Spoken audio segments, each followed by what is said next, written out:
that which is necessary. And I like the fact that you spoke about inspection, because you could have chosen to ignore that, you know, and just say, no, I'm doing it for the from the goodness of my heart, I'm doing it for my community, so I'm not going to comply. But because there is such a need, and you are dealing not just with people's lives, but you're dealing with health issues as well, it's important that you comply. Now, to bring it back to you, Bonamelo, what do you think are some of the red tapes when it comes to compliance?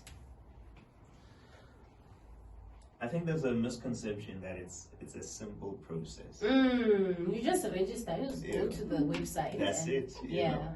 And then all systems go. I'll make an example with us as a foundation. Okay. We've been doing this good work for a while, but unstructured. Right. Until we were led through people, engagements and interactions to say, you're wasting time, register so that you can have support and you can have funders and then we went into formal registration. NPO certificate came first and people were excited, like, yeah, now you need tax exemption status. So we went to SARS, a huge process, and then now we have a PBO number. And I was excited. I was like, funders, come, you know? Yes. To date, we are not funded. So then you have to realize that there are more discouraging things than there are the ones that encourage you. And hence, it needs to be, you know, something that comes from within that you do. Because if it's not coming from within, then you will drop it. It will be like just some other failed company that you tried to register, didn't work out, you'll register another one some other time. So compliance is a huge thing.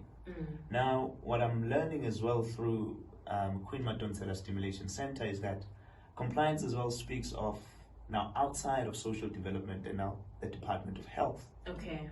Now, it does not matter how intentional you are, how caring you are, we will not support you. Go find some help and then come back. We will give you the support you need. Right. It's unfortunate that people who are always putting you down and saying you don't qualify, you don't comply, they don't offer you an alternative on how to get there. Right.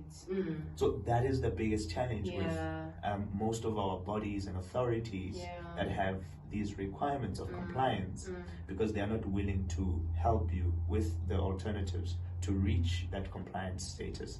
And Sibongile is right. That's one thing that touched us greatly, to say that we will play a helping hand wherever we can to get you to that.